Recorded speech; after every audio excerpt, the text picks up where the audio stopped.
All right, let's move on. Big one up in Eugene, although this line suggests that not a lot of people believe in Colorado. Number 19, Colorado on the road against Oregon. Number 10, Oregon. Oregon is one of those teams I believe is an above-the-line team. I like Oregon a lot. If you look at what they've done so far, they are quietly one of the best teams in the country. They have the number 2 scoring offense in the country. They've averaged 58 points per game. But to be fair, part of that is dropping an 81 burger on Portland State in the opener. You heard that right. They scored 81 points against Portland State. Bo Nix is off to a great start. This is one of the reasons why I have pounded the table for the Pac-12 is the quarterback play. And part of that quarterback play is Bo Nix. He's been outstanding. If you look at their run game, it's the area that I thought was going to take a little bit of a dip. Remember, they were replacing 4 offensive linemen. I was questioning in the preseason how they would run the football. I know they haven't played much yet, but Oregon is averaging about 7.2 yards per carry. That's number 2 in college football. But my concerns, I'm not going to just put them away. I don't think that they've answered every question about the way that they run the football, because when they did go on the road and face a Power 5 opponent in Texas Tech, they averaged 3.7 yards per carry in that game. Something to watch out for. Now, I don't think Colorado's defense up front is quite as stout as Texas Tech's.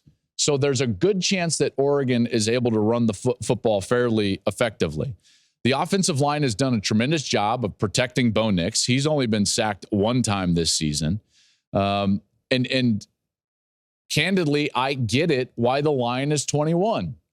If you watch the game Colorado played against Colorado State last week and you see the impact that their poor performance with their offensive line had on their offense, generally speaking, for the first, let's face it, 58 minutes of that game, you can easily think to yourself like, boy, even with Shedeur Sanders, I don't know how they're going to play offensively. Now, we might see Alton McCaskill for the first time this year. If you don't know who McCaskill is, McCaskill was a transfer from Houston that a couple of years ago was the conference freshman of the year on offense there for Houston. He tore his ACL, transferred to Colorado. This guy is a dynamic player, and they have tried to slow play him to get him ready and get him healthy for the majority of the season. He finally, I believe, is going to see the field, and I know that coaching staff is very excited about that. So McCaskill will be in the backfield, apparently, along with Dylan Edwards. So they've got some electricity. The question is, can they block anybody up front? Last week against Colorado State, when I'm watching that game, Colorado State was able to play a light run box. That means that the defense only plays in the run front enough players where the offense has the run ratios. They can block everybody. There's no free player.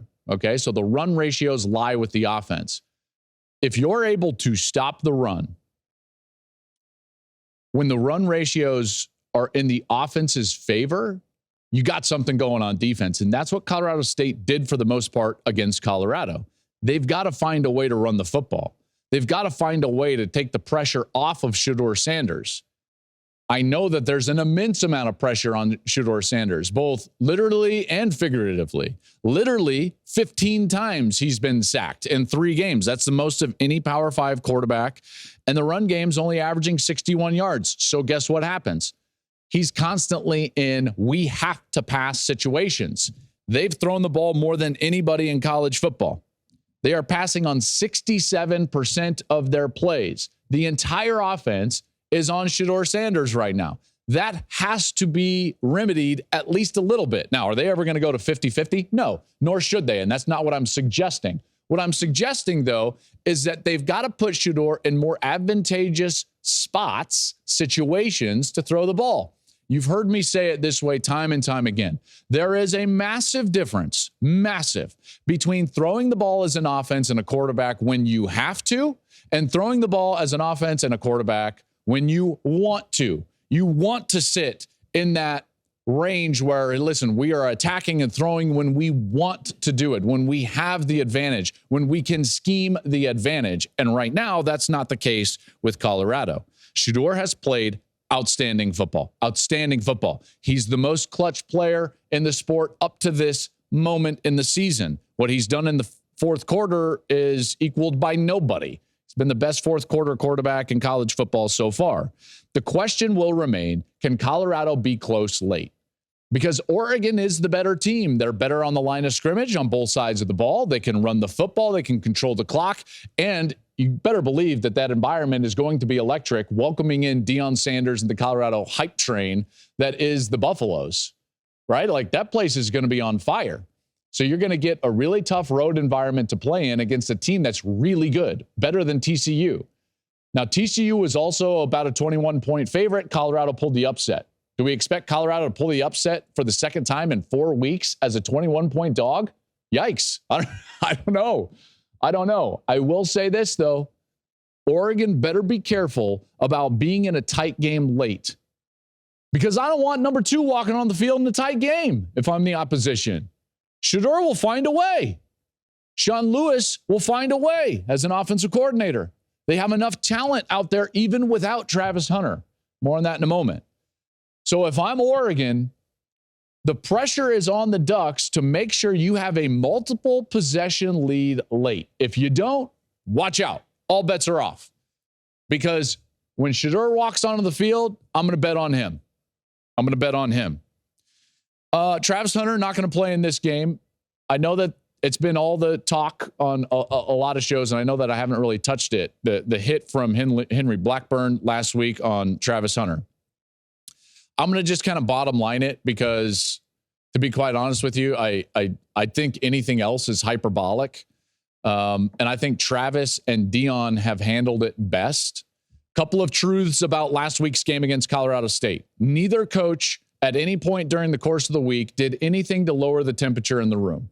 So you, going into the game, were expecting some of the chippiness and undisciplined play in particular that we saw in the first quarter. Okay. And to be quite fair, that's on those two coaches, both Jay Norvell and Deion Sanders. They did nothing to lower the temperature. So you could expect that there was going to be something that happened. Now, thankfully, it didn't escalate into a full-fledged fight. But to be candid, that was a bit of a concern on my part. So with the temperature in the room, did Blackburn pull an emotional, undisciplined, cheap hit on Travis Hunter? Yes. In no way, shape, or form did I feel like he was trying to make a play on the ball. I think he was trying to take out Hunter. Now, take out is a strong word. He was trying to get a free shot on Travis Hunter. I don't think he was trying to injure him. If you're trying to injure somebody, just like a pitcher in baseball, you throw at their head. In football, you would go at their head or go at their knee if you're trying to take them out. You went at the midsection. It's the equivalent of a guy in baseball throwing at the ribs of an opponent. Am I throwing at you intentionally? Yes, I am. Do I want to hurt you? No, I don't. Now, it just so happened Hunter did get hurt. And you know what? I'm sure Blackburn feels terrible about it. Now, you're going to have Hunter out for a couple of weeks. And then the question becomes like, well, should Blackburn be suspended?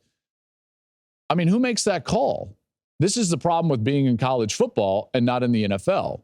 In college football, we don't have an overarching governing body that's going to hand out that suspension. So who is it? Who is it in this fragmented space that's going to hand out that suspension and be the governance body that's going to oversee something like that? Who's it going to be? Is it the Mountain West? Where they're going to step in even though it's a non-conference game? Is it his coach? Is it his athletic director? I don't know. I'm not saying any of these are totally absolved from that, but I am saying like it's very ambiguous as to who has the power or the right or the jurisdiction to make that suspension because of the fragmented space that we live in college football. And I harp on this all the time. It's my belief that if this was the NFL and that same hit took place in the NFL, Blackburn would not play the next week. Why? Because they have a very structured disciplinary standard. And everyone knows that, the commissioner's going to look at this and he's going to hand out suspensions. And guess what? I don't think Blackburn would play the next week. That doesn't mean I think he deserves a suspension. It just means that in the NFL, there is that path and jurisdiction and governance available. In college football, we don't have that. I love what Deion Sanders said this week in his press conference about Henry Blackburn just trying to make a play, trying to do the best for his team, which I also believe, and they're in no way, shape, or form should anybody be harping on this guy, in particular in death threats. And if you're doing that and you're watching this show, knock it off, because that's ridiculous. And then kudos also to Travis Hunter, who went on social media and said, like, yeah, you know, I mean, it's a hit. That's football. I'm going to try to heal up as fast as I can and get back onto the field. Okay? So that's my thoughts on Travis Hunter. They're without him against Oregon. Not a good omen right there, because defensively they struggled without Hunter. They need him on the field offensively. So that, you know, that's a tough one. And there's a reason why they're 21-point dogs. Thank you for watching the Joel Klatt Show YouTube channel. And if you liked this clip, make sure to like it and subscribe to the channel, and you can stay up to date on all of my college football coverage.